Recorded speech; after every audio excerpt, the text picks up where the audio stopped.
Big dog.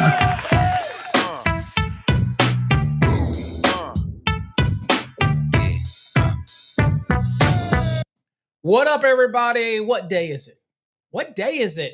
You know what day it is. It's hump day. We're up that hump. You're at the top of your sinusoidal waveform of the week. You're ready to start and get that day done and on your way down to a prosperous week.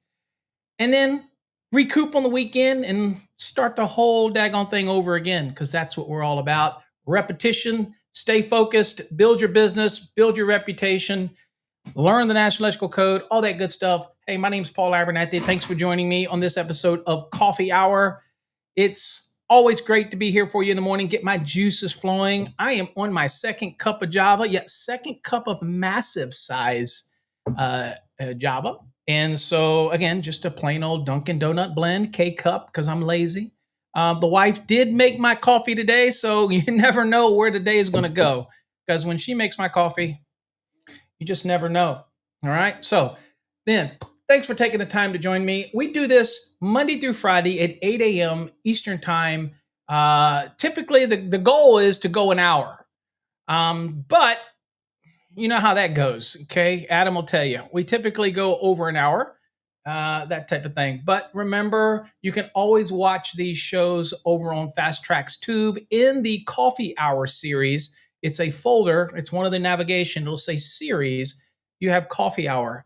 Also wanted to announce we have a new series that's going to be starting, and it is a series where I comb the internet, comb the web, comb YouTube, and we do videos critiquing other people's installations, other people's videos, not to be nasty. I will never be nasty. It's to pull out information that may be beneficial or positive, and to be able to share, and it's purely commentary. Okay, so again, that's something. And the other thing about it is it's not for attention. I'm not trying to show anybody or out anybody or point anything out, because it's only going to be available on Fast Tracks Tube. It's our exclusive platform. So it's not like I'm going to be loading these to YouTube and other social media networks so somebody can say, hey, that's my video. What the hell are you doing, Paul? It's not what we're going to do with it. It's educational only, and it's another effort. This was suggested by a viewer, and they saw some of my older videos that I did where I critique some things, and they were like, Paul, there's so much out there. So many videos on YouTube. Some stuff is accurate. Some stuff is not. So they said, why don't you do a series where you actually go and critique that stuff? So I said, you know what? That sounds like a great way to do some videos. So that's coming, and it will be exclusive over on Fast Tracks Tube under this series. Okay. I don't even know the name of it yet, but that's where it's going to be. So we're going to get those in the works. Okay. As always, remember, go check out Fast Tracks Tube, or you might be even watching it right now, because I believe we're streaming live over on Fast Tracks Tube as well. And there you go. There's a little card, Fast Tracks Tube, right there, Coffee Hour. Our NFC cards, by the way.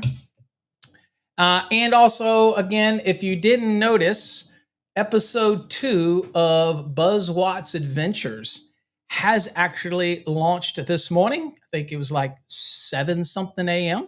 It was automatically set to go out, because we wanted to introduce his arch nemesis, Arc Flash. And so Arc Flash, really quickly, they could have drugged that out, but actually it's actually introducing Arc Flash in episode 2. So get it started so they can have their little ongoing battles, because you never know where Arc Flash will rear his little head. So again, but Buzz is there to save the day. We haven't seen the introduction of Ampy yet, but I'm sure his sidekick will come eventually, that type of thing. So anyway, it's a fun little series in a blog over on our website, fasttracksystem.com. Go to the blog section and you'll see it. It's just a fun, lighthearted, ongoing thing that you get up, you have a cup of coffee in the morning, and it's electrical related, so you can kind of relate to it. And it's kind of little whimsical thing to get your day started. I like reading little things like that. Just it's a fun little story. We're going to keep the storyline going. You never know what's going to happen to Buzz and that type of thing. So anyway, it's just a little fun thing. And you know what? Life is short. You got to do what you enjoy, and it's fun. And we enjoy making it, that type of thing. So anyway, all right. So again, I live vicariously through you folks. I appreciate every one of you that come and join us here in these mornings and these shows. I know it's tough to get up, but if you're already up and you're getting your day going, whether you're listening to this in the vehicle, just listening, maybe you have our mobile app and you're watching on the mobile app or whatever, we appreciate you being here. You may be a fast track student and you really can learn a lot from these coffee hours, especially when we talk about code. It's just going to make you better. A year ago, we used to do a Wednesday night session, and we stopped the Wednesday night session. And so, again, for many reasons. And so we decided to bring back coffee hour so that we can have a more detailed discussion. Plus, it allows me to get my juices flowing every day with you as it gets me in the office early and I can produce. And when you get me in the office, you're going to get something. We're going to produce something if I get in here. Okay. It keeps me from being lazy, that type of thing. So, anywho, all right. I love living vicariously through you folks. Tell me what you got going on in the chat. Let me know who you are, where you're from, what you got going on. Got any plans, anything coming up, any tests you're taking, any successes you've seen, things like that, anything you've learned, that type of thing. Remember, if you have future topics for episodes, you got to go to paulabernathy.com. Paul Abernathy, oh, excuse me, wrong. Yeah, no, that's right. paulabernathy.com, just like it sounds. PAULABERNATHY.com. Not an email, it's a website. And it's sponsored by Wix, and it's free. You go there, you can fill out the form. Okay. All right. Let's lift something. Okay. Josh throwing up the big pink hand there. What's up, Josh? Glad to have you here this morning. Paul's in the house from Houston. Paul, welcome. The Nerd Crew's in the house. Jonathan saying, what's up to all the peeps? Welcome, Jonathan. Glad to have you here. Adam is in the house. I'm sure he's got this damn early. It is early. Let the code begin. You know you're dedicated when we're going to talk different things like codes, and today's topic is going to be arc flash. Excuse me. I got arc flash on my mind. Arc fault circuit interrupters. Love them, hate them. Doesn't matter. The code requires them, so you can love them, hate them, whatever your flavor is. Doesn't matter. They're required, so we're going to look at those today, talk a little bit about arc fault circuit interrupters, and that's going to be the topic for today. Like them or hate them. You can say, well, I run into them tripping all the time, whatever. Don't care. Don't care. Okay? They're in the code. They're here to stay. They're not going anywhere. So might as well embrace it and understand them a little bit. Okay, let's see here. What's up, Cray Cray? Glad to have you here, my friend. Good morning. New place. Glad to have you here. Absolutely right. CMECP in the house. Tom Yingling says a very defined line between lovers and haters when it comes to AFCIs. Yeah. Hey, they don't save the world and they're not perfect. Same as a GFCI device is not perfect. You get between the hot and neutral and the GFCI is not going to know any different. There are applications where the arc fault circuit interrupter is not going to be able to help you. But again, it is, it's all about what is safety worth to somebody. Okay. That type of thing. A little added extra safety, built in, that type of thing. Okay. Anywhere. Adam, absolutely right. It's coffee hour, my friends. Welcome and thanks for joining us. What's up, Douglas? Thank you, my friend, for joining us. Representing South Carolina in the house. Whoop, whoop. Here we go. We have another CMECP in the house right there. Whoop, whoop, whoop, whoop. Big dog. Welcome. Glad you could join us this morning. As always, Manny's in the house. Good morning from out in wild and wonderful Wyoming. Thanks for joining us, Manny. Glad to have you here. Leo's in the house. What's up? Glad to have you here, Leo. Welcome to the show. Santana, thanks for joining us, Santana. Throwing up the hashtag win, getting in on the spin. We're rapidly approaching the third quarter giveaway. That is into September. What is up, Tara? We got the female contingent in the house. What's up, Tara? From Joe Wheeler Lake. Good morning, Seattle, Skeoodle, Skididdly-Doo, Seattles, whatever. Welcome. It doesn't mean anything. It's just a word, but we welcome you. Thanks for joining us. Rob Melting Toast is in the house, watching over on Fast Tracks Tube, keeping us informed that Tube is up and running. Obviously, it's working there. So again, good morning. Glad to have you here. Iowa. Terrence Grace is joining us up in Northern Virginia, DC, Maryland, Virginia area. Welcome, Terrence. Glad to have you here. Let's see. Rob's from San Antonio's in the house. Rob, glad to have you here. Good morning. Let's see here. JC says AFCI. Oh, he doesn't like it or he likes it. I don't know, JC. Are you a big fan of AFCI? JC, I should have done a poll today. The day would have been a good day for a poll. Buzz, why didn't you tell me to do a poll? Okay. As Paul talks to an object that doesn't actually exist. Let's see. A jacked up Paul. All right. Thanks to the wife. Yes. She knows exactly what it seems to put in my coffee that gets me going. Good morning, Marlon. Glad to have you here. Christopher, I see that hashtag win. What's up, John? Thank you, John. Welcome. Glad to have you here this morning. Let's see here. Who else we got up in here? John's having some steak, eggs, and black coffee. That's what I'm talking about. What is up? Frank the Great's in the house. Glad to have you here. We got Big Dog in the house. Woo, woo, woo. Big dog. That's where we're at, my friend. Let's see. JC says he might be going to NECA.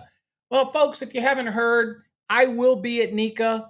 I'm sure I've told you this before. Come by and see me. I will be at the Encore Wire Prismium booth, answering questions on any of the products. Anything you want to come, just come by, say hello, and shake a hand and get to meet me. And would love to see you. NECA's in Chicago, and so again, you can find the dates. I can't remember exactly the dates, but just go online and do NECA Chicago 2025, and you'll see the dates. I will be there. I want to thank. It's the 13th and 14th and 15th of next month.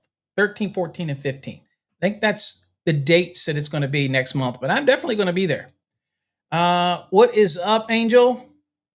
Glad to have you here.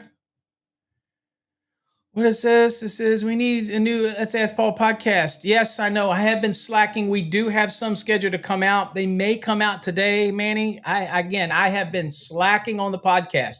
We've recorded some. They just haven't been launched yet. So, yes, for all you out there that love our podcasts, we got probably a couple episodes that will be coming out of Let's Ask Paul coming out here in the next day. Might even be today. I don't know. I'll email Jeff. Jeff's not in here. I'll email Jeff and see when that's supposed to come out. But we definitely do have some podcasts coming out. I know that y'all know that podcasting is one of my favorite things to do. And we do have some episodes coming out. Let's see. Adam, Electrical Wars, Arc Flash versus Buzz Watts. Yep, we got it going on. The episode 2 just dropped. Go watch it.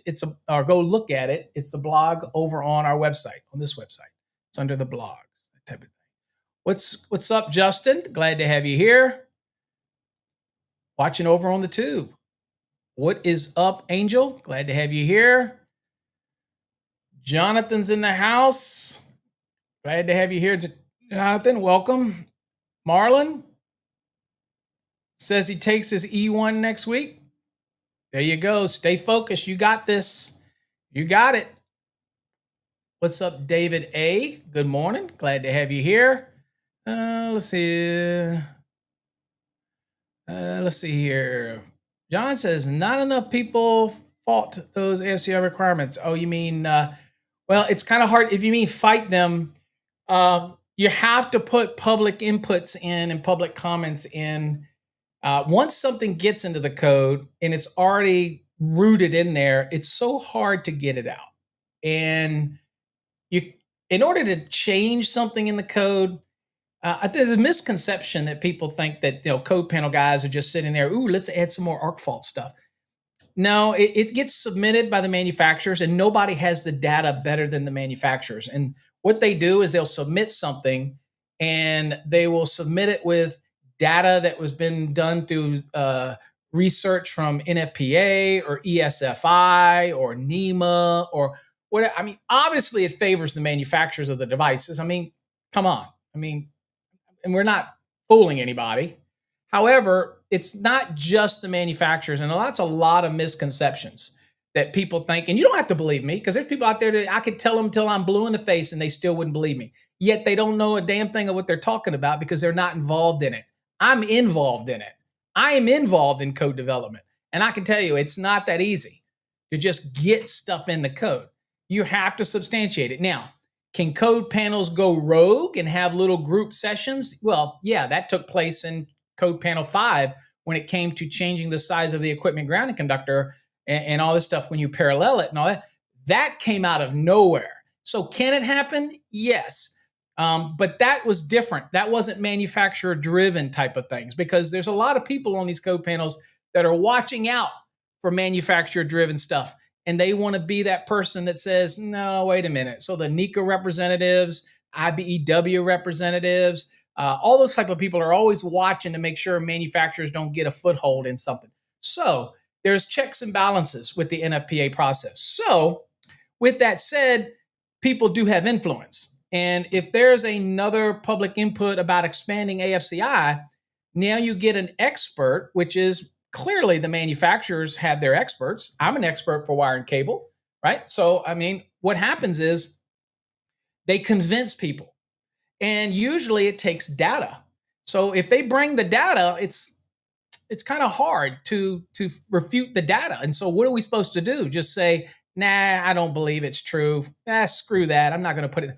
Dude, if they bring the goods and they convince the panel, and that's how you get things into the NEC. Okay. Now, do I think that some people have a little more lobbying interest than others in it? Obviously, I do. But again, it is what it is. That's like that in any development. It's in politics. It's everywhere. Okay. So again, if people are really passionate about getting things in the code or getting things removed from the code, then it's your responsibility to get involved. So you need to submit public inputs. You need to submit public comments. You need to be arguing your point, substantiating your point. If not, we probably should just be quiet, because everything else is just an opinion. You get what I'm saying? And I've got my share of opinions. Okay, I'm just saying. Let's see here. What's up, Richard? Glad to have you here, my friend. Welcome from Anaheim. It's in the house. Francis, welcome. Glad to have you here, representing New Jersey. JC is Northern Virginia. Okay. JC, are you going to come to my code update class that I'm going to be having in Dulles in October? So IEC Chesapeake.com, I believe, is where you can find out more about that. What's up, Miguel? Is that right, Miguel? Northern Texas, just moved back to Virginia from Northern Texas. So there you go. Let's see here. Charles, Mora, Paul. Let's see. Good morning, Corbin. Glad to have you here. Let's see. Josh says he watches the or listens to the podcast. We have not done a grounding and bonding. We're on, I don't know, for like episode 4. That's slated. Another one's to come out with that too. So I'm glad y'all do check out our podcast. You can also listen to them free on our mobile app. Where do you get our mobile app? Just go right here to fasttracksystem.com. And if you look in the navigation, you look under the info tab, INFO tab, you'll see a link to the podcast. To the mobile app. Load it on your phone and you can watch this show. You can listen to podcasts, everything right from your phone. We make it so simple and easy. Okay. And we don't try to sell you. There's not going to be any pop-ups. We're not going to try to push a course down your throat. We don't do any of that. I'm not into that stuff. Y'all know me better than that. Okay. Let's see. Charles say, will Kilowatt be in this episode? Actually, you're talking about episode 2 of Buzz Watt's Adventures. Oh, you mean Ready Kilowatt? No, that's a trademark of another company, so he won't be in it. But, and he won't make a cameo unless that company reaches out and gives us permission to do it. All of ours are unique and original. But Arc Flash does make his appearance. Okay. Thomas says, what? A rogue code panel? Never. Well, they did it. They did it in Code Panel 5, that's for sure. Expansion is birthed in the state of Massachusetts, where again, I believe where NFPA is at as well. So again, that would make sense, wouldn't it? All right, so today what we're going to do is we're going to be talking about AFCIs. If you got anything you want to bring into the conversation, UL 1699 is basically the foundation of what we're going to talk about. I'm going to talk about a lot of things. I am not going to go into the installation applications. I'm not going to go into things. There's a gentleman over on TikTok, Steven 120, who does the little tests and stuff. I've talked to him before about AFCIs. It's very difficult to replicate what gets done in a lab. And so we have to put our faith in it. Are arc fault circuit interrupters going to detect every known arc out there? No, there's good arcs, there's bad arcs. It's the characteristics that it's looking for.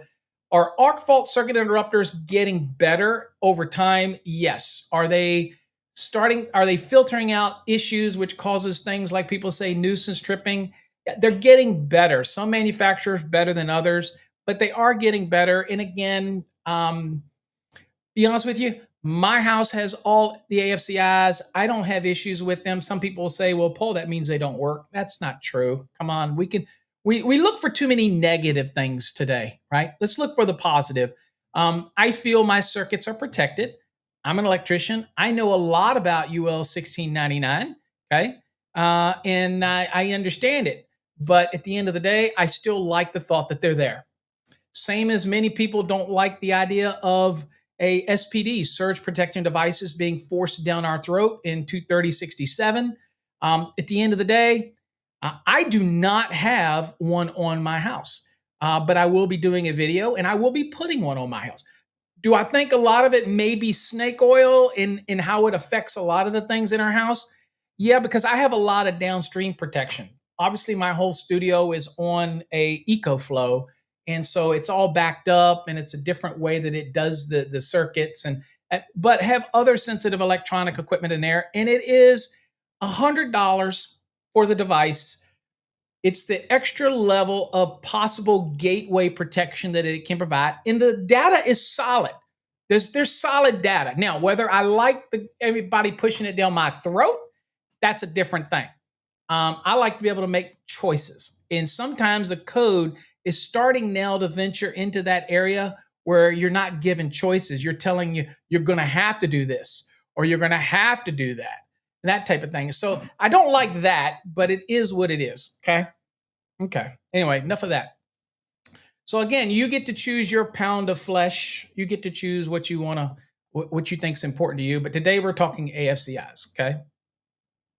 All right. So, surge protective devices, if you understand the concept of what they're doing, I used to explain surge protective devices as basically like a dam.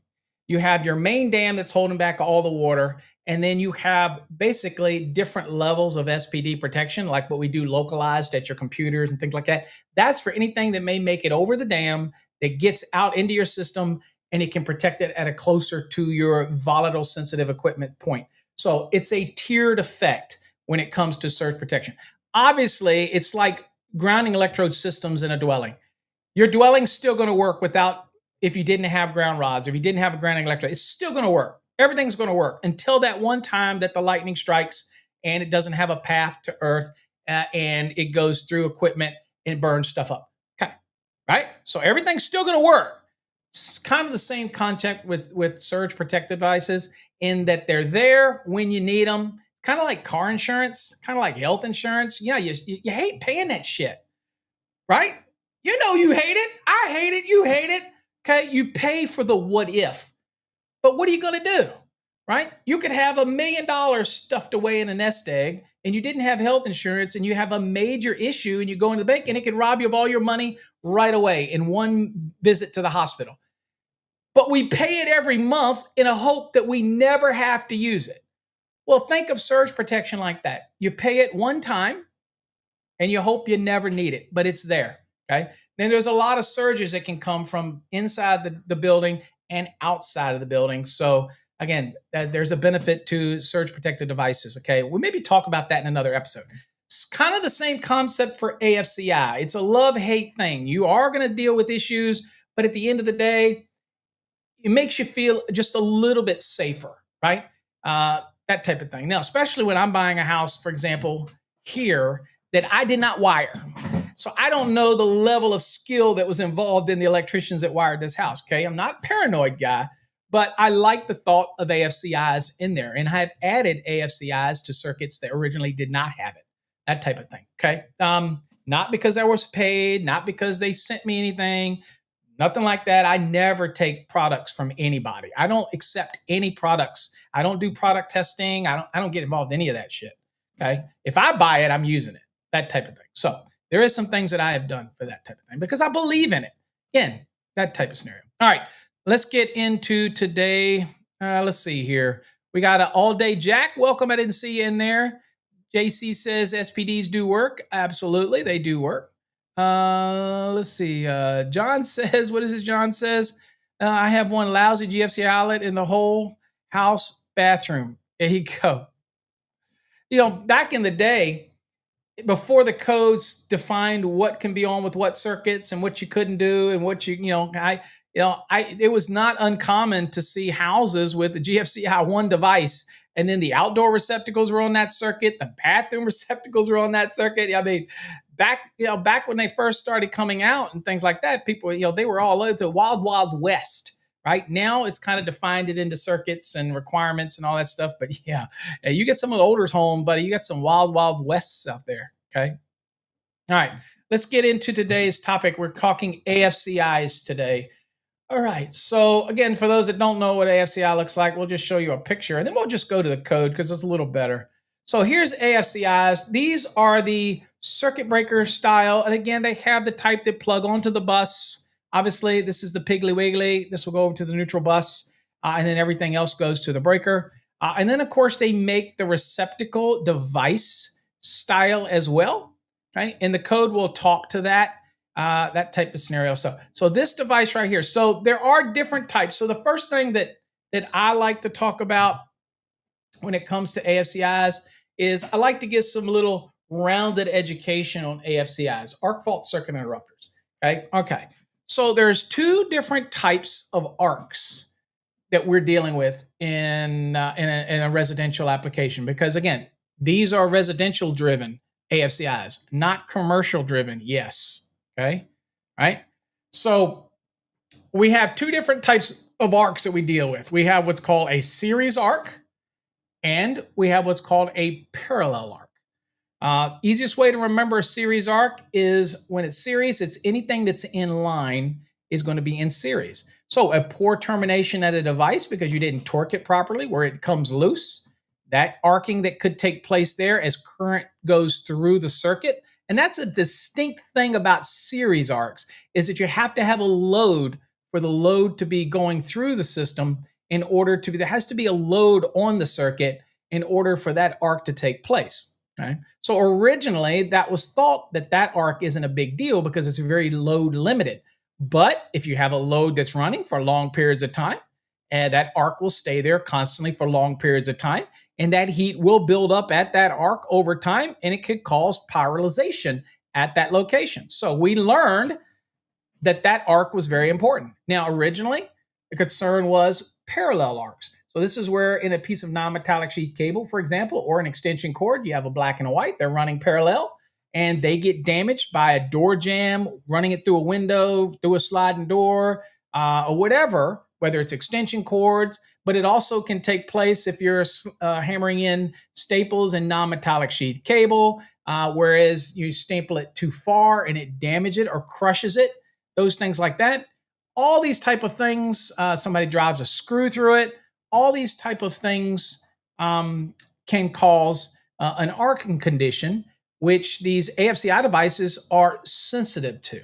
Some are more sensitive than others, but they typically get tested to a UL 1699 standard. And so all of the manufacturers have to pass that standard. Now, some manufacturers historically through time, as they got introduced in the 1999 code, some manufacturers find different ways. As long as they pass the 1699 test, they don't all have to do the exact same thing.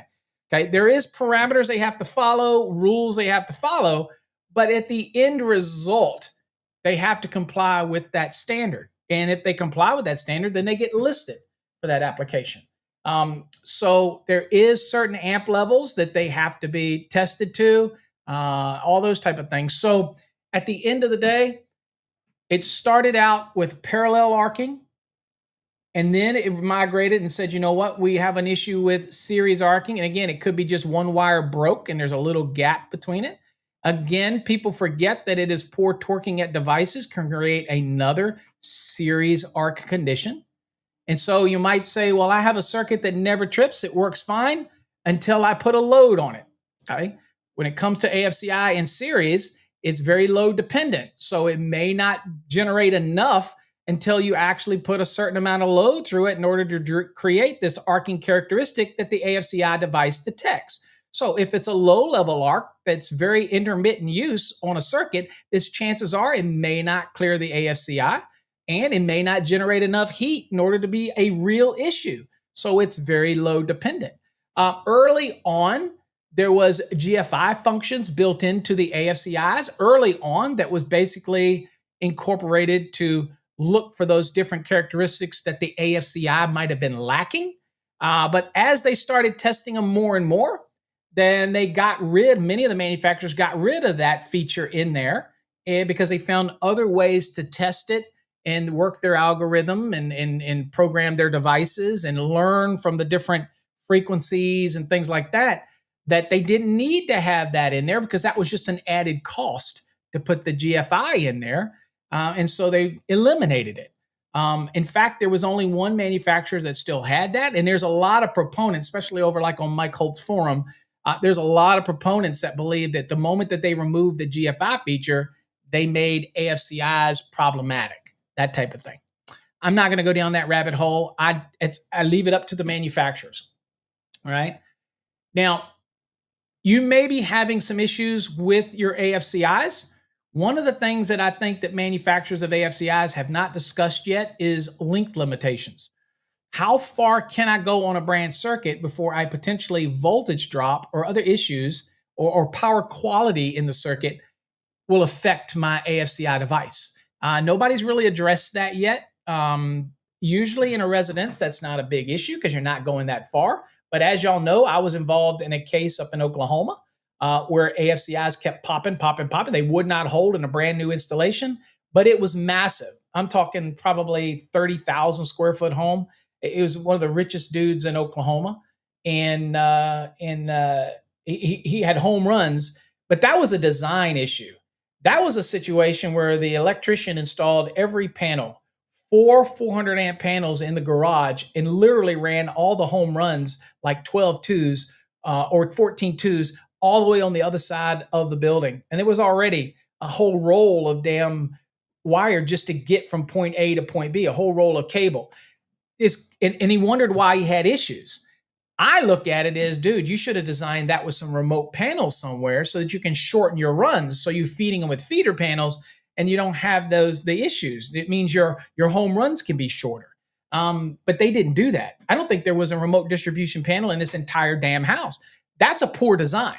Okay. So, I mean, you can't fix somebody, whoever designs it. But the point was all of the home runs and all of the circuits that went to the other side of the building, not just one, were always tripping the AFCIs. And fact of the matter is he had a bucket of AFCIs there where he'd trip at different ones that he would swap out and try. So the sensitivity levels were different. It ended up going to a lawsuit and I was the expert witness and I got deposed on it. And I explained the AFCI requirements to them. But at the end of the day, I think there's a length issue, but none of the manufacturers want to address that. And I've asked them. I've asked people that we know. Hell, I'll ask them right here. Mr. Dimitrovich, please talk to everybody about lengths and show me what testing y'all have done to say that the length is not an issue. The more impedance is not an issue. Voltage drop is not an issue in some of these nuisance trip applications. I'm just saying, I'm not pointing out anybody. He's an expert. And so I want to know that type of thing. So I'd love to have you on the show, Tom, and you can explain AFCIs to everybody when it comes to those type of things, because he is the expert on AFCIs. So anyway, love to have it. He's a great guy too, so it'd be great for the show. But I have so many questions, right, on those type of things. So originally, parallel was what they were focusing on. Then they realized that series was an issue too. So now series start to rear its little head because it's very load dependent. With parallel, it's not load dependent. You damage a cable and it's arcing across it regardless of the load. Okay, there's an arc, constantly an arc, because there's always two conductors. It's the arc is close enough that it's arcing across, that it's creating potential, and that arc can sit there and fester. And now that's the type of thing that an AFCI is looking for. Different characteristics. Are they perfect? Absolutely not. But that's what they're looking for. Okay. Now, do AFCIs prevent fires and shut the power off? Yes. Do I have documented proof? Yes. Actually, I was involved in a situation where I was able to find a circuit that was doing that, and I happened to get lucky, and they wanted to remove some recess cans, and I found the arc right there where they were moving the recess cans. Okay. And so that type of thing, I just got lucky. And it was a staple was driven right through it. Another example of this is if you go to the Consumer Product Safety Commission and you can look up and actually see that AFCI devices are what detected a faulty luminaires that were coming in from China and being installed in people's homes. That the AFCI is what, a regular breaker would have ran fine. The AFCI is what detected these arcing and reared its little head. Okay, now we're not talking just a simple case of an improper case to neutral downstream where the neutral and ground were touching, because that also will clear an overcurrent device as well. All right.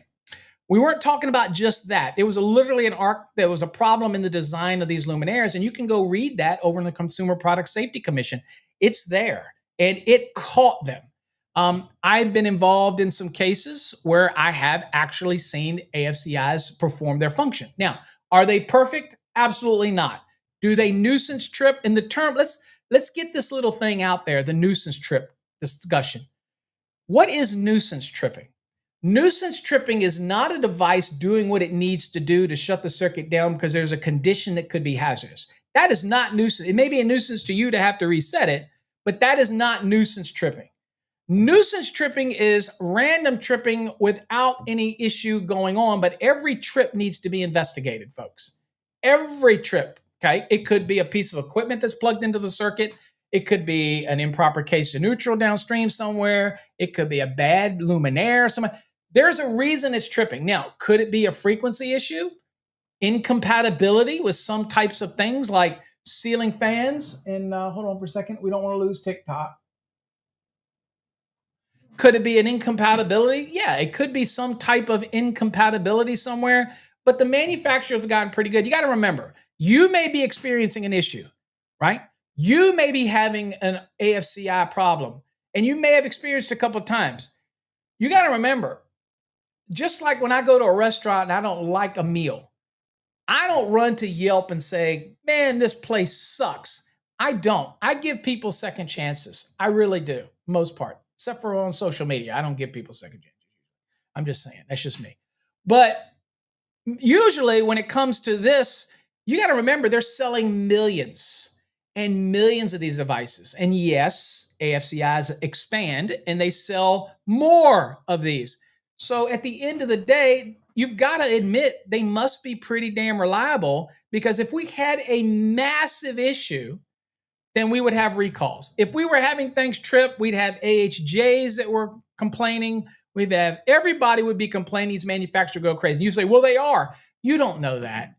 You think you know that. You think you know what's going on out in the sphere of AFCI world, but you don't. And if it was a major issue, then we would know about it as well as a wiring cable, because the first thing in a major issue like that is they want to blame the wiring cable guys. Say, well, it must be your wire. It must be how it's terminated. Do you have termination requirements? Is your wire done right? Are you using antioxidant compound in aluminum because that's the reason it's arcing? Or there'll be something that we would hear about it. And I have my pulse on the industry. I would hear more about it. So yes, do we get nuisance issues? Yes. Is there some incompatibility issues? Yes. A lot of times as an electrician, I troubleshoot a circuit by going and opening up the entire circuit, pulling everything out of the boxes if I have to. And then if the AFCI holds, then we know, and we put some loads on it, then we know that it is something that's improper case to neutral somewhere. Or if we pull everything out and turn every luminaire off, and then we turn on one thing at a time, like a ceiling fan, okay, or something else, then we're going to kind of narrow it down. Does it take time to do that? Yes. I know one case where it was an actual Nordic track treadmill with the DC with a motor that was causing the issue. Okay. And it was a bad motor. It still ran, but anytime that the homeowner would plug that in, that would be when they would see the problem. And they didn't know that type of thing. And they could not, or it wasn't when they plug it in, it's only when they started on the treadmill, and it wasn't right away. So they couldn't put two and two together. Well, I had to dissect everything to find it. It was a deal with that. Years ago, Newtones and Hunter fans had some issues. Look, there's different things, right? There is, my wife be nuisance tripping. Yeah, absolutely. That's a difference. That's a nuisance tripping. Is it the wife is nagging? That is nuisance tripping. If we could just turn that breaker off sometimes, that would be great. But at the end of the day, remember, nuisance tripping is different because a nuisance tripping is just going off for no reason. Okay? It's just trip, trip, trip, trip, trip. Then we have to investigate. So we don't really throw everything into nuisance tripping category. As an electrician, our job is somebody calls us and says, my breaker's tripping, and I get there and it's AFCI. I don't immediately go onto the defensive and say, yes, it's those damn AFCIs. No. First thing I would do is change that breaker out with a standard breaker to see if it holds. Everything's fine, especially if it was the AFCI was tripping while I'm there. It won't reset. I check it that way. Next, I probably will swap it with another breaker that's in the panel. Just quickly move it over to another one, disconnect another circuit. I don't want to buy one yet. I try a different AFCI, see how that works. Or maybe I swap the circuits with those AFCIs. Maybe that one's just a little more sensitive. I'm just saying there's the troubleshooting you have to do before you just chalk it up as it's just bad damn AFCIs. Also, there's a website you can go to called afcisafety.org. Look, if you're having an issue with an AFCI and you don't take the moment to go complain to the manufacturers on that website, then really it's like it's like public inputs to the code. Then what are you doing? I mean, if you're not going to be the squeaky wheel, then we're not going to get stuff fixed. But I can promise you, manufacturers are constantly looking to update their technology and change things. Okay, different editions of it come out. Okay, enough of that. Let's go really quickly. Oh, wait a minute. Let's see here. What am I going to talk about? Little topics here. The first requirement for arc fault circuit interrupters came in the 1999 NEC, and it was bedroom driven only. Okay, that was when it first reared its head. There is no, people ask a question, can we do whole house AFCI? No, we can't. And it may someday be where you have a main breaker, and then it's electronic and it monitors the bus, and then you can use regular breakers that click on it, but the main breaker will monitor that. Maybe, I think right now people complain and moan about the cost of AFCI. Can you imagine what a whole AFCI panel would be, or smart panel would be? Okay, that type of thing.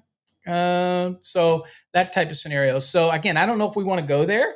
I think that AFCIs do multiple functions. There also are diagnostic tools. I can tell when there's an improper case to neutral downstream because of it. I can see what caused a problem on a circuit, whether it was an arc. A lot of them flash and give you notifications and all kinds of other beneficial things. Again, diagnostic tools, okay, that type of thing. So, do I think that, again, that a whole house is going to be the answer? No, because unless it becomes so smart that the panel has a little monitor that can tell me which breaker tripped and why, then I don't know that as consumers we're ready to pay for that yet. I mean, let's face it. If we're bitching and arguing about the cost of an AFCI device right now, can you imagine it? Do you want to pay for a $4,000, $5,000 service panel? Really? Just for that when we can do it with the breakers? Probably not. But again, never say never, because I am sure that there's manufacturers out there that are working on that as we speak to make it, so that you can use standard breakers inside of a smart panel board. Okay, I'm sure they are. In fact, I guarantee you somebody's working on that type of thing. Let's see. John says, removing the wife ring. Yeah, take the ring off. Resets. Oh, that's funny. All right, let's see what else. Okay, so let's talk about some other stuff before we look at the code, because the code's going to go pretty easy at 210.12. Let's see here. Remember, you're going to hear people say, hey, you need a combination AFCI. Okay, all right, so a combination AFCI is a AFCI that's looking for not only series arcs, but also parallel arcs. So you have what's called the branch circuit, arc fault circuit interrupter, branch and feeder AFCIs, the older, before we went to the combination. They only looked for parallel arcs. They didn't look for series arcs. Then comes along the combination AFCI.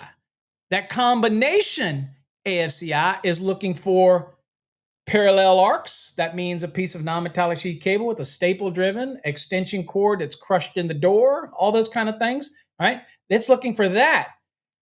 Series arcs are also picked up in a combination. Now, a lot of people say, well, what about those devices that do both AFCI and GFCI? Well, those are called dual function, okay? Or you can call them multi-purpose AFCIs, whereas they do AFCI and they do GFCI. So on a circuit that requires both AFCI protection and GFCI protection, most notably in the 2023 code, the kitchen. Kitchen receptacles everywhere now, not just the counter, has to be AFCI protected and GFCI protected. Okay, the lighting only AFCI, receptacles GFCI. So a dual function or a dual purpose AFCI GFCI can do that and protect the entire circuit, even the receptacles, that type of thing. So to each his own. Now, people ask me, can I have an AFCI in the panel and put a GFCI on the countertop and then feed the rest of that, the rest of that circuit from that receptacle downstream has the GFCI protection? Absolutely. The two technologies work perfectly fine together. Okay. One is looking for arcing characteristics, and the other is looking for leakage current that's not going back on its intended path on metal parts. Okay. So it's leaking outside of its intended circuit. And with a GFCI, everything goes through what's called a toroidal coil. When there's some current traveling outside of that toroidal coil, it activates the device and the GFCI goes off. Okay. So they function very differently, but they work very well together. Okay, so you can mix and match. You can do an AFCI breaker, and you can do a GFCI receptacle. You can do an AFCI GFCI dual function breaker. You got to price this out, see what's the best pricing for you. That type of thing all works fine. Okay, all right.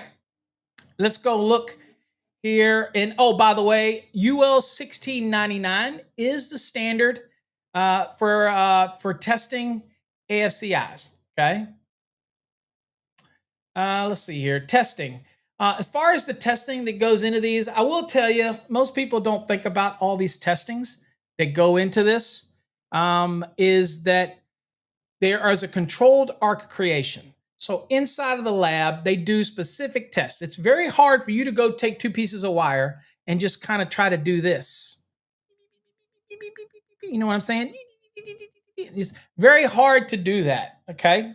And realize that you're not replicating the arc that would likely take place inside of a dwelling. However, when they're doing the testing, they have to do their best to create this type of test scenario to simulate a real arc. And the real issue about arcing is not this touch, it's the consistency of the arc.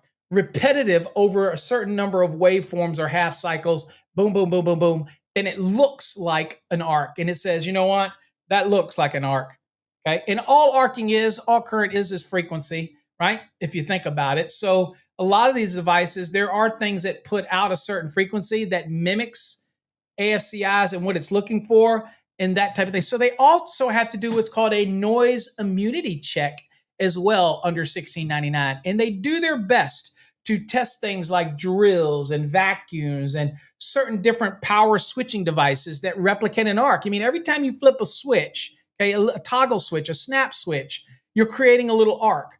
Well, if AFCI is tripped on every time that little arc took place, then yes, that's a good example of nuisance tripping. If every time I switched something, it created a little arc and my damn AFCI went off, that would be the true feeling of a nuisance. It's like, try to turn a light on. It's like, son of a now I got to go back and turn it on again. Well, you'd never get that light on, right? And then what would you end up doing? You'd end up swapping out that AFCI with a regular breaker and saying, screw what the code says. I'm putting that in. And some of you might have already done that. But at the end of the day, it's all those little things that you have to think about, right? Is the testing. Now, they test for the series arc, okay? And what they're doing is they're looking for that series, that connection, whether it's two wires, whether it's at a screw termination that's not torqued properly, and that arcing takes place. Again, remember, over torquing is just as bad as under torquing, okay? Can create those arcing. And that's where you might see a lot of that, folks, in the fact that very few people actually torque at their devices using a torque screwdriver, okay? And so, again, we always want to chalk it up to the AFCI's fault. And in many cases, what I've found, it was user error, okay? I'm just saying. Also, they do the parallel test. Again, they test conductors and for damaged insulation in close proximity, like with staples or nails going through it, or crushed in a cord crushed in a doorway, things like that. They also do what's called a damaged cord test as well, where they use flexible cords and they test the pinching, the cutting, the abrasion, all those type of things during the testing. Also, they also do something because of the series test. They do something that's a cotton ball test. It's called a carbonized path test. Okay. And so they do that as well. And then, of course, they do performance verification, and they have to make sure that they're reliable under certain load testing and certain cycling. All of this is covered by UL 1699. I'm not going to get into the nuances and minutia of 1699. What I'm going to tell you is that all manufacturers have to test their products to 1699, and there's other variations for that. For example, the breakers versus the devices, they have to test them all. Whether you think they work or not, are they perfect? Are they 100% fail-proof? No. Are they good insurance? Yes. As an electrician, if I'm installing something and I don't want to have somebody come, I don't want to be called back when something happens and they find out that it was due to a staple or my apprentice did it, because I know none of you would do that. But somebody did something or even a luminaire. Even if it wasn't my fault in a luminaire, and you're hoping that the overcurrent device picked it up. But let's just say it was a situation where an expert comes in and says, no, it was an arc. Even if I'm going to not be in trouble because I did it the way I'm supposed to, I put the AFCI device in there, you're going to get pulled into a lawsuit whether you like it or not, okay? Everybody gets sued in a lawsuit. They throw everybody out there. The ones with the deeper pockets tend to be held longer into the lawsuit. You know what I'm saying? But again, you still have to go through it, and it's very stressful for many people, okay? So just remember, at the end of the day, for me, an electrician, I'm going to pass that cost over to the customer anyway. Yes, I might say, damn, I hate the prices. But you know what? Let's be real, guys. Let's cut through the bullshit. I know people out there want to save the world. Let's cut through the bullshit. You're an electrician. You're here to make money. The consumer knows they're going to pay for it. Shit, they're willing to pay $60 for a steak. So look, I don't really care about the consumer when it comes to that. If the code says I got to do it, I got to do it. If I got to do a service call to fix it or come back and troubleshoot it, and you're like, these damn AFCIs are costing me, suck it up, cash the money. It's not the consumer's fault. It's not your fault. There's issues out there that we can't control. Things happen. Things happen. Go fix it. Do your best to fix it, charge accordingly, and stop bashing the AFCI. They're getting better. It is what it is, okay? Now, expanding AFCI to areas which really doesn't have any historical relevance, that is a different story. But as far as do AFCIs work, they do. Are they perfect? No. But will they save lives? Will they save homes? Yes. The data is there, right? The data is there. You can't refute it. You can disagree with it, but it's still there. What's up, Bill? Better late than never, my friend. Glad to have you here. All right, so let's look at some requirements here. 210.12, and we're going to answer some of the questions that people have in the comments. Put your comments down there. All right, arc fault circuit interrupters, type AFCI protection shall be installed. So it's not optional. So again, we can cry about it, but it is what it is. In accordance with 210.12b through E, by any of the means described in 210.12a1 through a6. Okay, so you're going to get some options to do this. Okay, so the AFCI shall be listed and installed in a readily accessible location. Okay, there's a difference between accessible and readily. Readily accessible is a defined term in Article 100. Have to be able to get there without climbing over, climbing under, removing anything that would not give me ready access to that device. Okay. Means of protection. AFCI protection shall be provided by any. You have options of the following. Number one is probably the most common one used out there. It says a listed combination type, because remember, combination means parallel and series arc detection.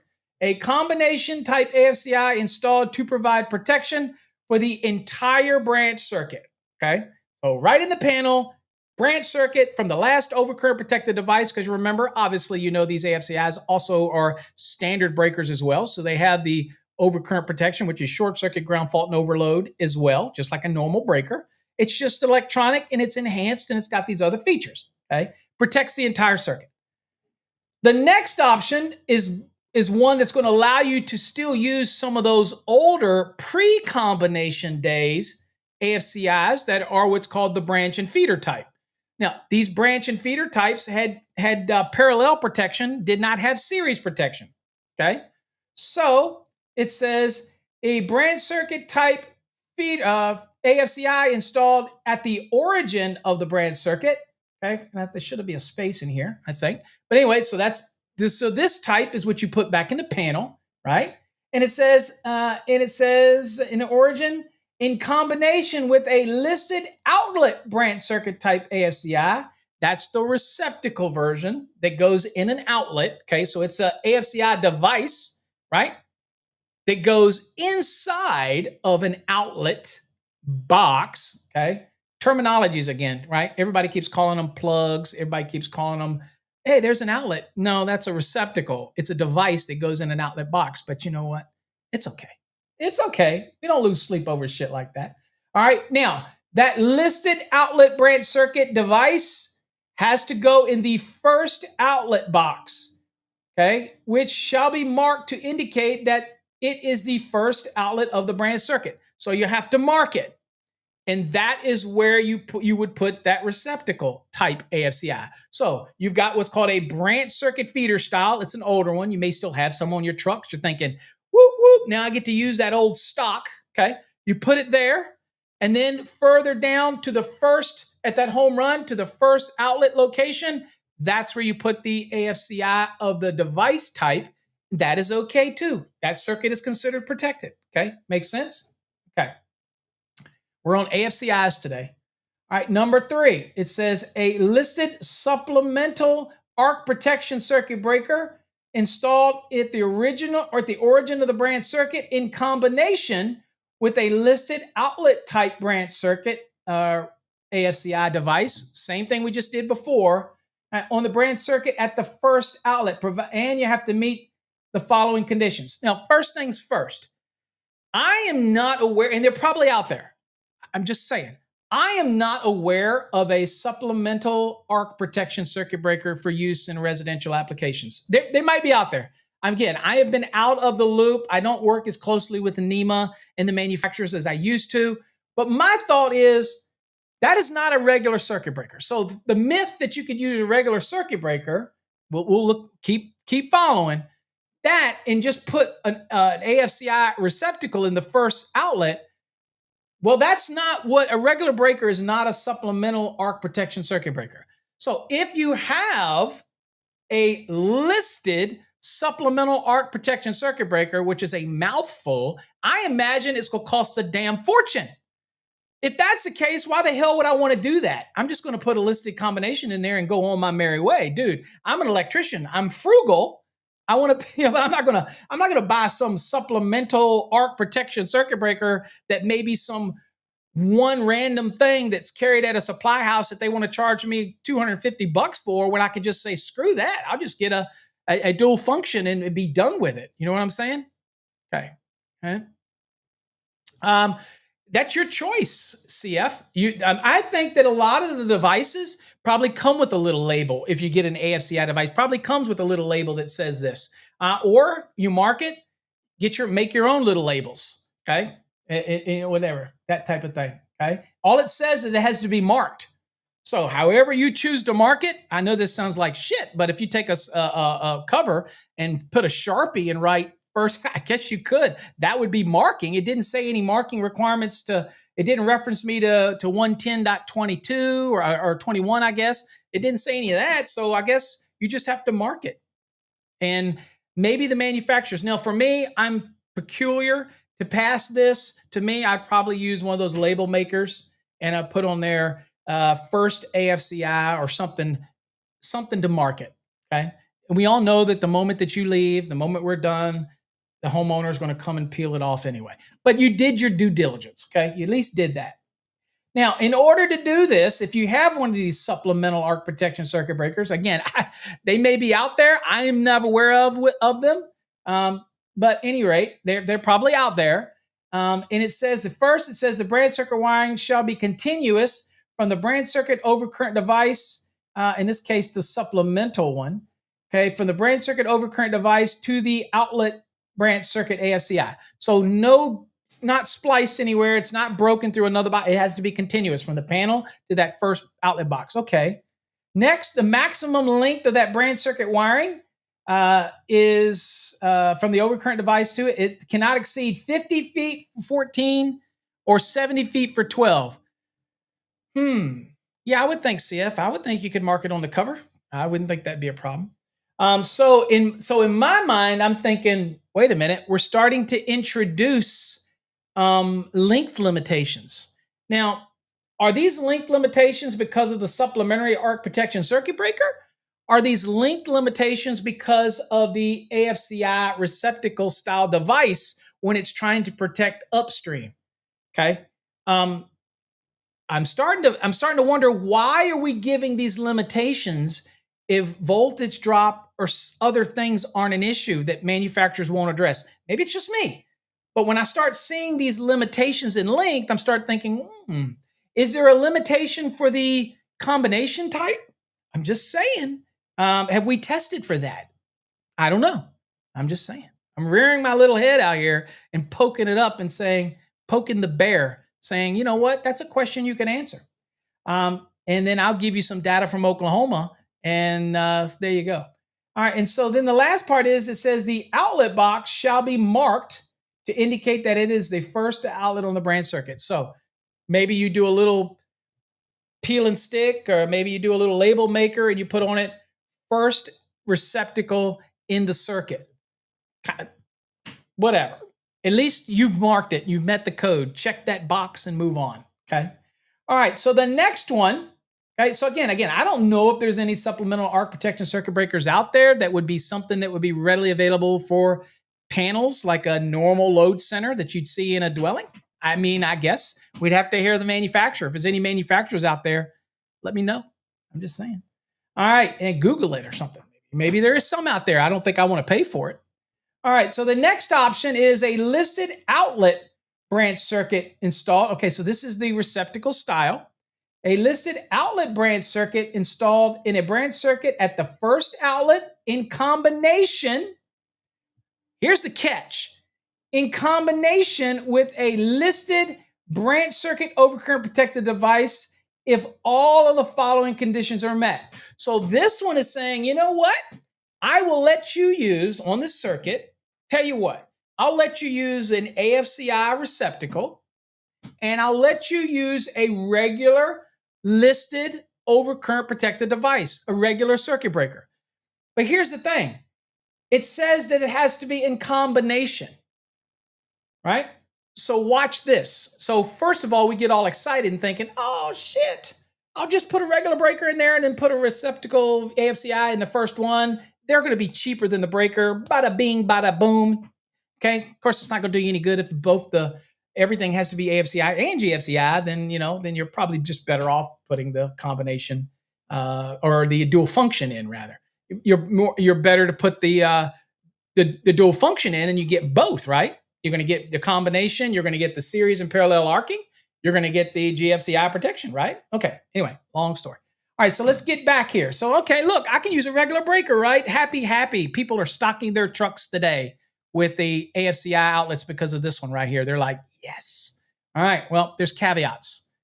Number one, the branch circuit wiring shall be continuous, so not broken. So it's that home run. This goes to that first outlet, okay, where the device goes in it. That has to be continuous, okay? Check. Second, rearing this little head, this distance. Is there something about these receptacle AFCIs that we need to know about? Is there something that we don't know? And is it the same? And if it's the same technology, is there something in the breakers that we should know about? I'm just saying. I don't have music for that. Hold on. Usually I have music for that. Oh, wait a minute. Here, let's do this. All right, enough of that. All right, so there you go. So maybe there's a length limitation here. I'm just saying. All right, so next it says, okay, if the first outlet box is marked, okay, so we're back to the marking, okay? And then here's the kicker for this option. This is what's going to make you take the AFCI devices back off the shelf, put them back and wait for a later time, and use those for in circuits where you're doing replacement of receptacle in a location where it requires the protection. And in that scenario, under 406 for receptacles, then you can use that AFCI device for that and save the day. But anyway, here it says the combination branch circuit overcurrent device, okay, which is your circuit breaker, okay, and the outlet branch circuit AFCI shall be identified as meeting the requirements for a system combination type AFCI and listed as such. Womp, womp, womp. So that doesn't mean that I can just go buy a circuit breaker from one manufacturer, let's just say Siemens, and then I go out and buy a receptacle AFCI style from Pass and Seymour, and they haven't been tested together as a system. And then that's not going to work. So I can't use a standard breaker for that. Now, if a manufacturer, for example, Cutler Hammer, they make breakers, but they also own a company, Cooper, that makes the devices, then maybe they have tested those. The key here is they'd have to tell you they've been tested. So you just don't go buy one, go to Lowe's or Home Depot and buy this and that off the shelf, because they have to be listed and tested and identified for use in a system combination. Now, they may give you a list of all of the, now that's what they should do. So an AFCI manufacturer or a breaker manufacturer that should have a list of all the stuff that they tested it with, kind of like replacement breakers or certified breakers for replacement. Typically, the manufacturer creates a list of all the panel boards that they'll work with, that type of thing, for replacement purposes, not for new installs, but replacement. So I would think they have a list somewhere, maybe not, or whatever. It'd be beneficial. Hey, manufacturers, I'm giving you a hint. You should create a list. But they're probably not going to do that. Why? Because the manufacturers, I'm just being real, they'd rather you buy the combination or the dual function where necessary to meet both AFCI and GFCI. They'd rather you buy those type of things than to say, look, I'll sell you a $6 breaker and then you can buy a $20 device. I'd rather sell you a $65 dual function or a combination breaker. I'm not hating on manufacturers. I work for one. But you gotta, I'm a no bullshit guy. You gotta follow the logic train. Okay. This would mean you could use a standard regular overcurrent protected device with the receptacle style AFCI. Okay. That's what this means. But you can't do that without knowing that they have been identified to work together as a system. It pretty much says that this one's not going to be used. So this one, number 3, not going to be used. Okay, number 3, I'm not aware of any supplemental arc protection circuit breakers. I'm sure they're out there. Somebody will tell me they are. And then this one, I am probably sure nobody's going to do this unless you can show that they're identified to work as a system. And maybe the manufacturer of the breaker will tell you which AFCIs will work with it, or maybe the AFCI receptacle will give you a list of all the circuit breakers that have been tested with it, because they all have model numbers. That's what you got to look for.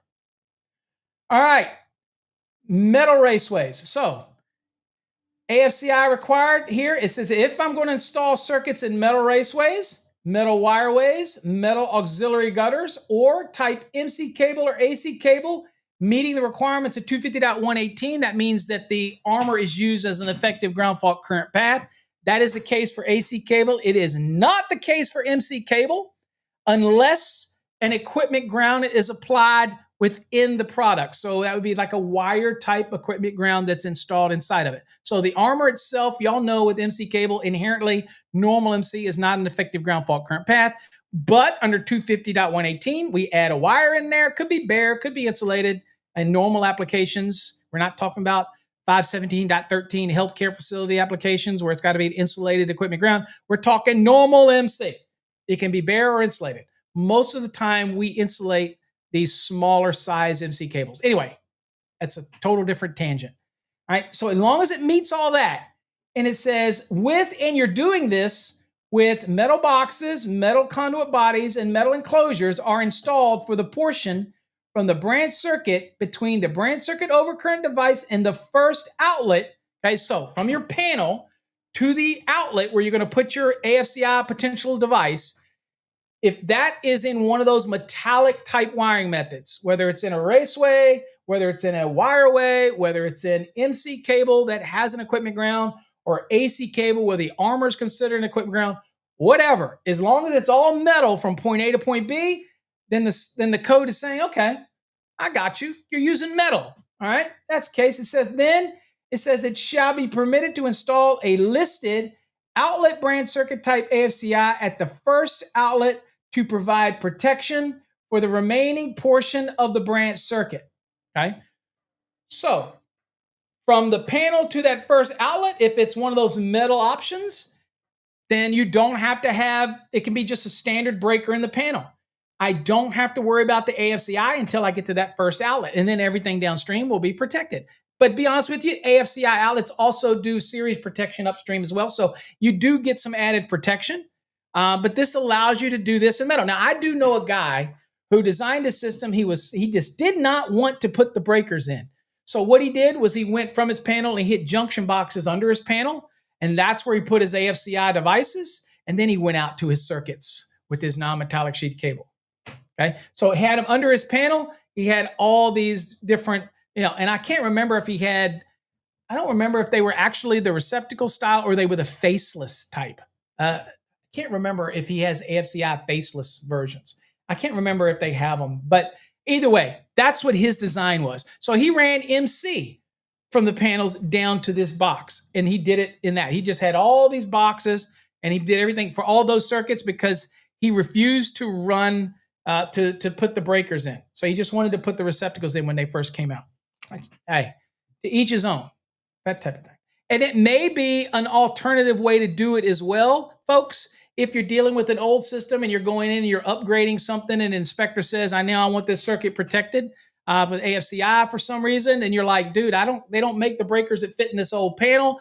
How the hell do I do this? Well, maybe you come out with a piece of MC, hit a box, put your receptacle there, your AFCI type receptacle, and then feed your circuit. And maybe you can meet in the middle that way. I mean, you have options. Okay, so this gives you options. The last one here, and then we'll look at where it has to be AFCI protection because I believe that was in the question.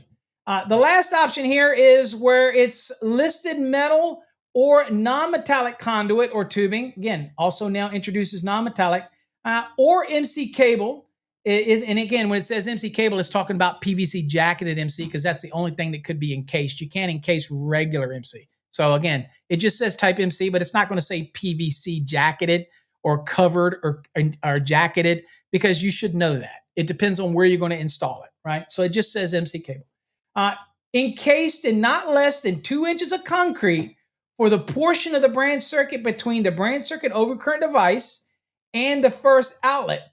Okay, now when it talks about encasement, here's where a lot of people, I see these all the time, and literally what the code says. So this would require you from the point that it leaves the panel to be in encasement. So that encasement of this concrete would have to be all the way up to the panel, straight down to the floor, over in the floor slab, 2-inch concrete, and then up, and it would still have to be encased in concrete all the way. Who's going to do that? Right? I'm just saying. But you do have that option. Now, with that scenario, you have an option to use the metal or a non-metallic conduit. It doesn't matter because it's not about clearing an overcurrent device in this. It's protecting the circuit, that type of thing. So you have another option, but it just doesn't seem really practical to me. But in that version, if you concrete encase it all the way from the panel, all the way over to where the outlet is going to be, and you put that device in it, then you can get away with putting the device style AFCI there and use a regular breaker at the panel.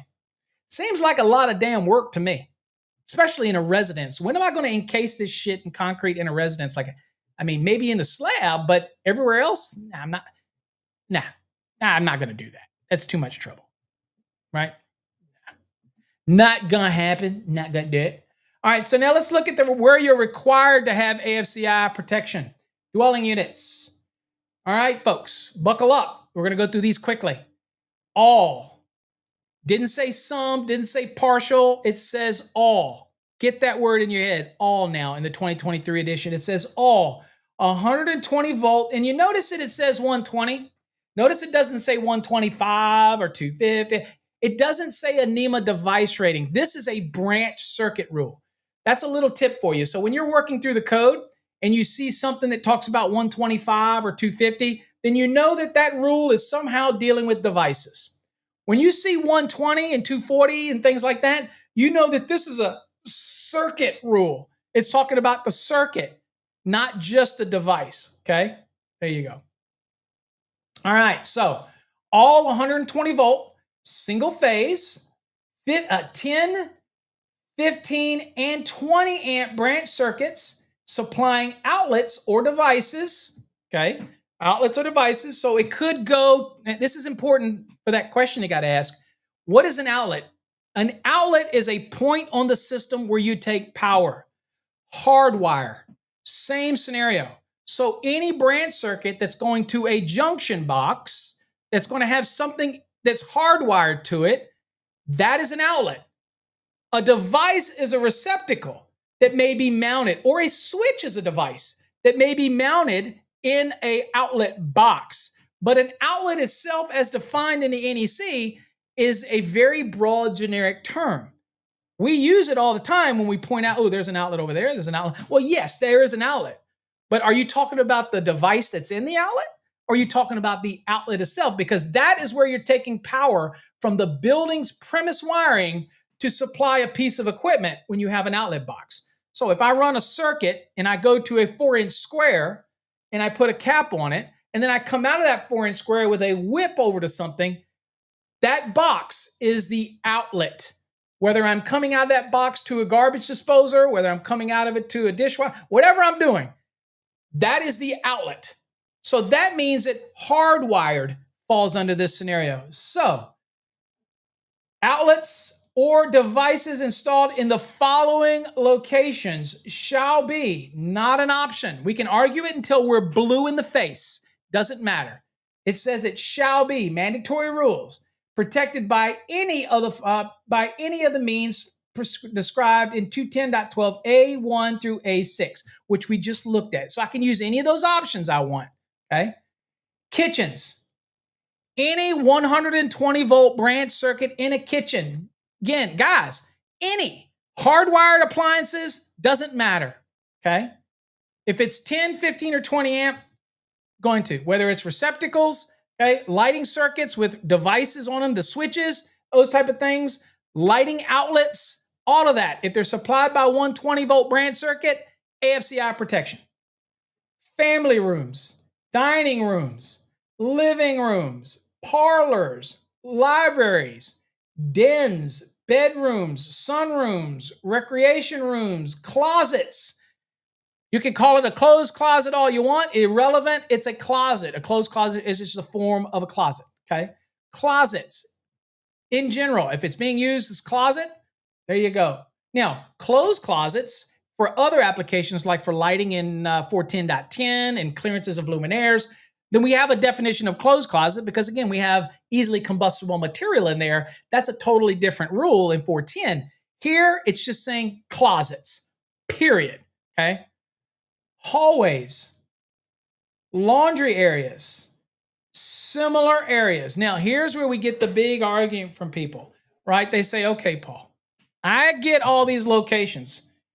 What the hell is a similar area? Well, many people overthink this. It's a catch-all that the AHJ can use when there's a certain area within a dwelling that's being used very similar to one of these other options. Okay. Now, an unfinished basement, for example, at the time of the inspection, an unfinished basement is not like any of these listed here. So I would not have an AFCI requirement down there. Now, I have GFCI requirement in the basements, finished or unfinished, under 210.8. But I don't for AFCI. Okay.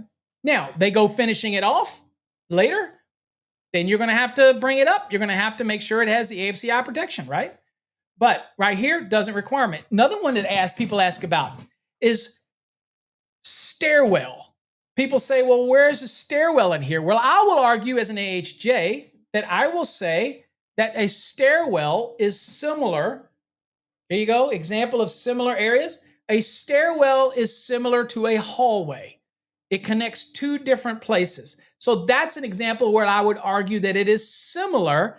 And as an AHJ, you might say, well, you're pushing it. You know what? It's all about safety. If I'm already requiring AFCIs everywhere else, I could argue. Now, does the word stairwell appear here? No.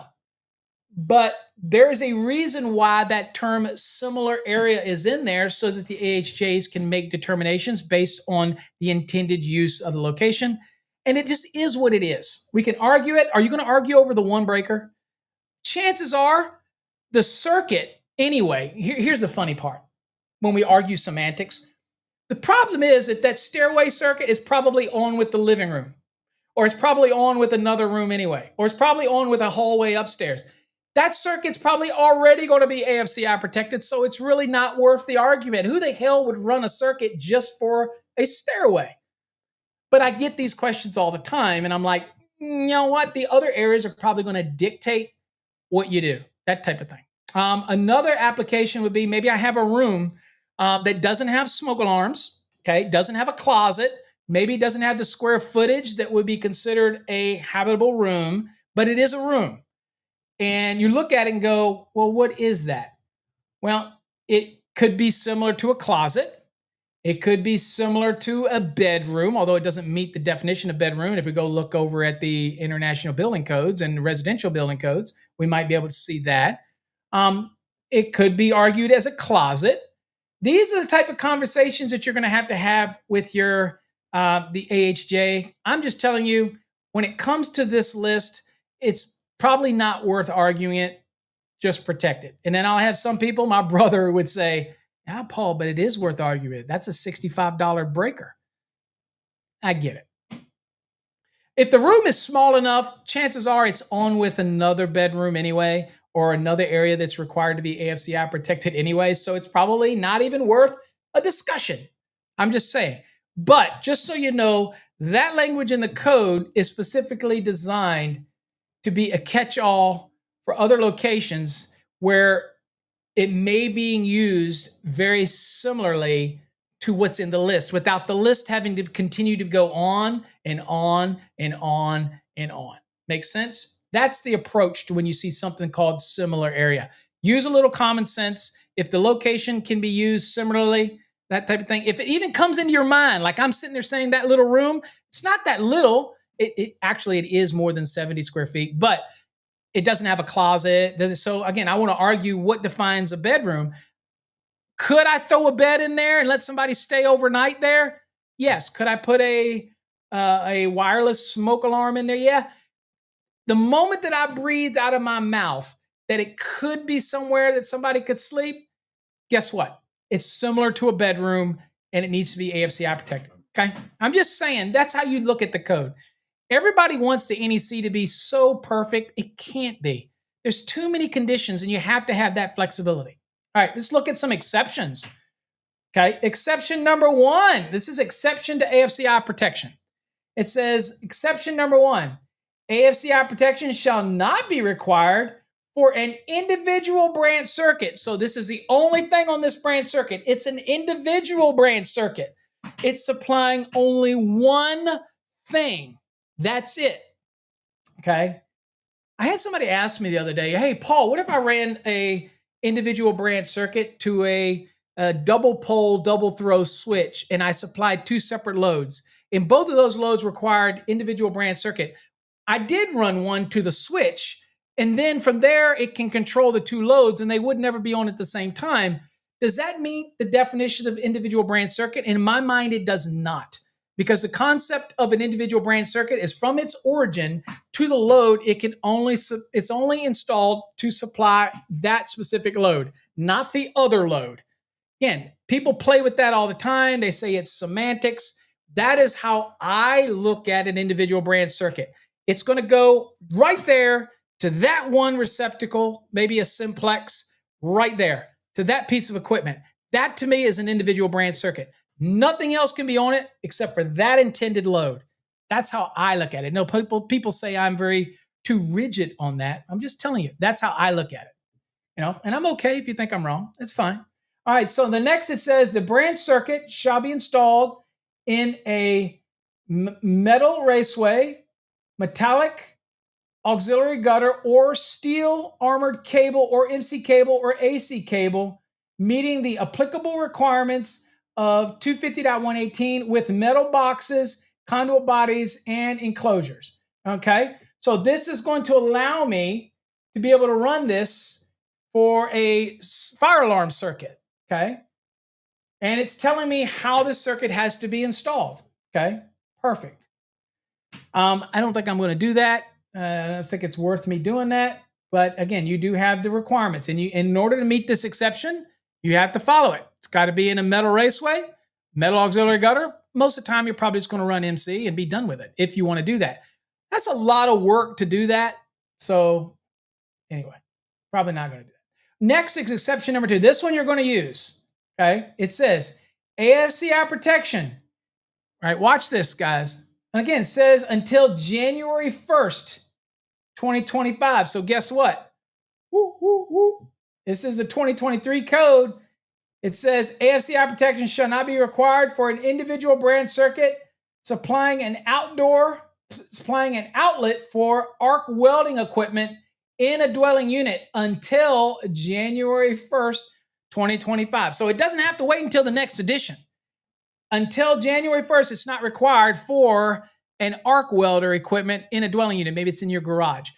Until January 1st, 2025. After that, the exception doesn't apply. Okay. Again, I don't know how many people have a arc welder, but maybe you do. And so this forced the manufacturers to have to fix an issue that was probably causing problems with the AFCI device. There you go. All right, now, dormitory units. If you're wiring, this is getting into dormitory, but it's more talking about the dwelling portion of the dormitory. So it says all 120 volt single phase 10, 15, and 20 amp branch circuits supplying outlets or devices again installed in the following locations shall be protected by any of the means, again, that list of AFCI devices. So in a dormitory, the bedroom areas, living rooms, hallways, closets, bathrooms, similar rooms to this, okay? Similar rooms that could be argued that there's similar activity to these right here. Whatever an engineer or designer wants to call it, okay? Maybe they don't call them the bedroom. Maybe they call it sleeping rooms, okay? Well, that's a similar room to a bedroom. So again, we're going to protect you by saying, look, I don't give a damn what the designer calls it. If it's being used for this application, don't be sneaky and try to get around it. I want the AFCI protection. Now remember, it's only required in these dormitory units for these locations. Not everywhere, just these as shown, okay? What about other occupancies, other than dwelling units, other than dormitories? Well, you have other occupancies, and it says all 120 volt single phase 10, 15, and 20 amp branch circuits supplying outlets and devices in the following locations shall be protected again by any of the means in 210.12A1 through A6. All right, well, guest rooms and guest suites of hotels and motels, not the whole hotel, not the whole motel, just the guest rooms and guest suites. So those panels are typically out in the hallways. They're going to have AFCI protection in those guest rooms and guest suites. Next, areas used exclusively as patient sleeping rooms in a nursing home and a limited care facility. So not the whole facility, just for the areas that are for patient sleeping. Okay, so they may not call them bedrooms. Okay, they might be just considered patient sleeping areas. Well, all of those 120 volt, 10, 15, or 20 amp circuits that are supplying their outlets or devices in that area are going to have to be AFCI protected. That's just that area, not the whole complex, just those areas of those nursing homes and limited care facilities. Lastly, it says areas designed for the exclusively as sleeping quarters in fire stations, police stations, ambulance stations, rescue stations, ranger stations, and similar locations, ICE stations, other type of that, anything like that that is very similar to police or police function or fire or ambulatory, any type of something like that where they have sleeping quarters so people can stay there on call. Those areas are treated like the dwelling unit when it comes to this AFCI protection, right? Everywhere else is not. Out in the engine room, other places are not. Not in the kitchen areas. Just, okay, now kitchen when it comes to GFCI has their own rules under 210.8b. We're not talking GFCI, we're talking AFCI today, so don't let your minds wander. I know somebody was going to ask that. So here we're talking about just the sleeping, exclusively the sleeping areas. Now let's get to the big ones that people ask about. All right, Paul, what if I'm modifying a branch circuit? What if I'm extending it? I'm getting called out and I'm in a basement and I'm taking a panel and I'm moving it. Or maybe the panel's in an area in the basement where they're going to put a bathroom and the panel would be in the bathroom and I need to move this panel. So I need to turn it and move it somewhere else. And so in doing so, I move that panel. Does that mean that all of my damn branch circuits in there now have to be AFCI protected because I'm extending them or modifying them? Okay, let's read what the code says here. Number one, branch circuit wiring extensions, like maybe coming in and adding a receptacle in an area that requires AFCI protection. You come in, Frank gets hired to come in and they want another receptacle added, and you're adding on to an existing branch circuit. That branch circuit would today require AFCI protection, whether it did back in the day. But now that same area, say Frank is doing it in somebody's living room, okay, because they want to do that, right?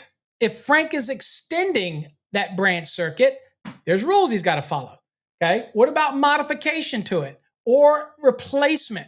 What does the code say? Number one, if that was added in the 2023, okay, if it is done, not that it's requiring it, it says if a branch circuit wiring for any of the areas specified in 210.12b, C, or D, any of those areas, and we just saw what those were. D was any of these areas, C is the dormitory areas, and B was all these areas in a dwelling unit. Okay, if any of these areas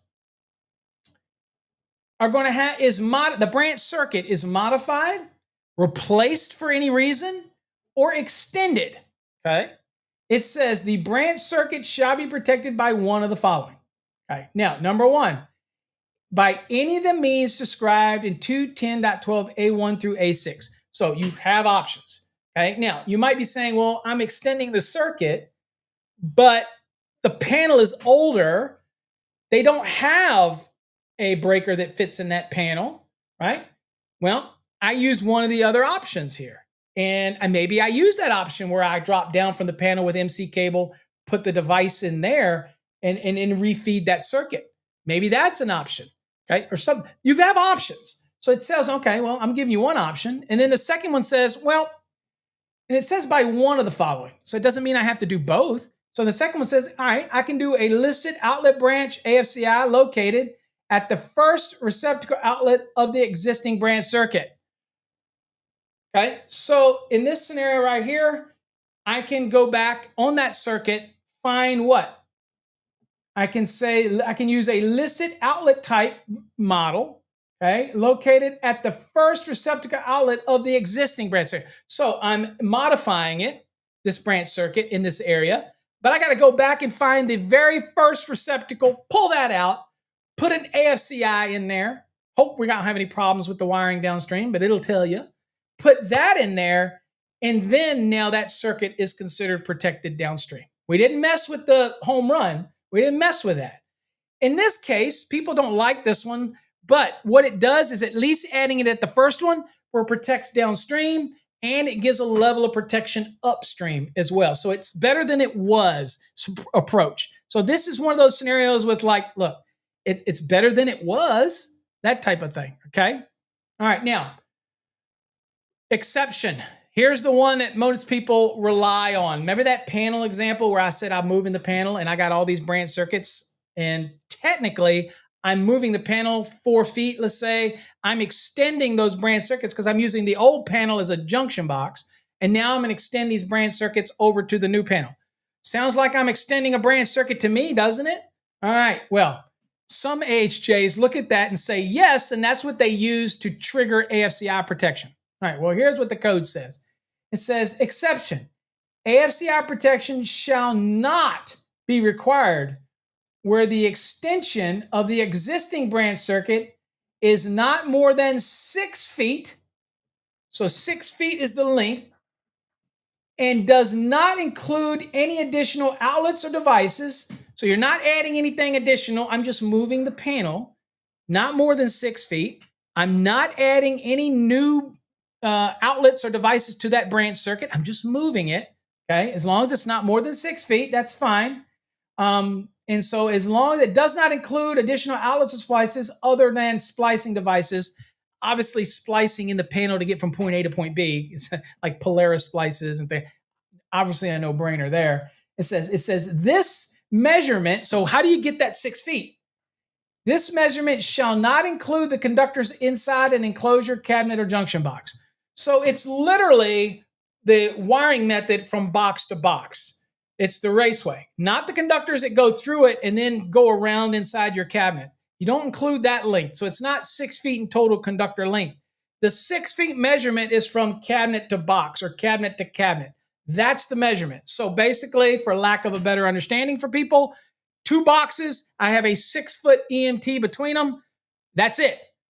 The conductors are probably going to be 10 feet in overall length. That doesn't matter. It's the length between the enclosures. That's the measurement, not the wire inside of it. Okay? All right? Woo! That's an awful freaking lot about AFCIs in a short amount of time. Hopefully you learned something on that. Let's go to the contest and let's give some stuff away real quick. Let's spin the wheel. Hopefully you got something out of today's episode. If you didn't get anything out of it, that sucks to be you. Ready? Let's go. Give us a hashtag win if you want to be in on the spin.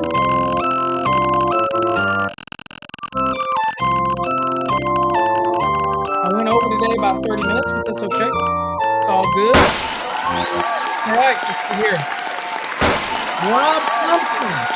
All right, Rob, you are in the drawing for the 2023 G&B course, grounding and bonding course. Congratulations. If you haven't won that already, all right, congratulations on that. You're in the drawing for that. Drawing is around about September 30th. Okay, no, I had people sending me emails saying, I won on your show today. You won't win anything on our live shows, except for an instant win, like a wire waffle or something. You're not going to win anything instantly. So just because you may hear your name called here, it's for the drawing. It's not an instant win unless I tell you it's an instant win. Yes, I get emails all the time about all kinds of things.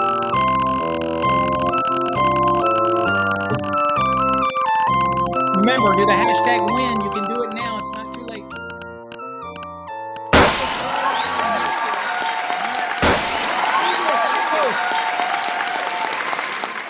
Angel Santos, you're in the drawing for a wallet. And for those that aren't familiar, we have the newer wallets out now with Buzz Watts on it, reminding you to stay safe. Now, remember, if you order anything from our website that gets engraved, and I only use minimal wallets now, it saved my sciatic nerve. I keep everything in my front pocket now. But anyway, anything that you were to win or get that's engraved, you got to remember in the comments, if you order something on our website, you got to let us know what you want engraved on it. And otherwise, I'm going to send you a blank one if you don't answer our emails. I'm just saying, just letting you know. Okay. All right. Let's do it again. Congratulations, Angel. Hopefully you'll win that on the drawing on September 30th. All right. Let's do this again.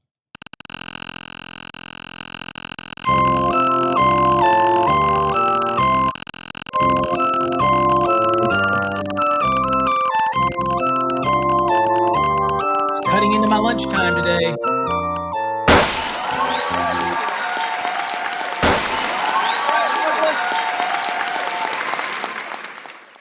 I think the best value that we got here is the Fast Tracks Tube subscriptions. So, Douglas, if you're already a subscriber, let me know. We'll spin again. But if you're not and you want to get your annual subscription, you get a free year of Fast Tracks Tube. That's where we have interactive videos. We have a new one up. Check it out. Try it out. See what your scores are like over on our website. Just go up to video and you'll see where it says interactive video. Check it out. If you don't want to do the interactive, you can still watch the video because we give you both options. You can do the interactive thing or you can just watch the video. Just do me a favor. It would be pointless to go watch the video and then come and do the interactive and get 100 on it. I don't care. You're not getting anything. So again, you're just going to be feeding your ego. I prefer you to go straight to the interactive one and see if you can learn something. I'm just saying, but that's your choice. We leave them both up there because we realize that there's some people don't want to do the interactive thing, and that's okay too. They just want to watch a video. All right, so Angel, you're in the drawing. You get the Fast Tracks Tube. So all you got to do is go to fasttrackstube.com, and you can go to fasttrackstv.com. And at the top, you see membership plan. Click on it, choose a free membership, set up your username and password, sign up, and then email us at winner, WINNER at fasttracksystem.com. And let me know your username, and we will elevate you usually within 24 hours. And then when next time you log in, you'll have access to the videos. Okay? Just as easy as that, folks. Best value out there. And the price is going to go up, and I think in another month, because we have a bunch of videos we're dumping that are interactive, and now, all that hard work gets translated into a higher subscription. Good news, though, our course prices aren't slated to go up. So if you get the enhanced program, you get a year of Fast Tracks Tube anyway. So that's a good thing. We're not going to raise the price of our courses. We've been able to absorb any changes, and I'm happy about that. Okay. All right. Let's spin again one more time here. Welcome, Douglas.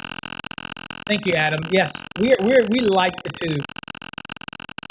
Also, the first interactive one we did with Buzz in it. Let us know what you think of it. You can leave your comments over there.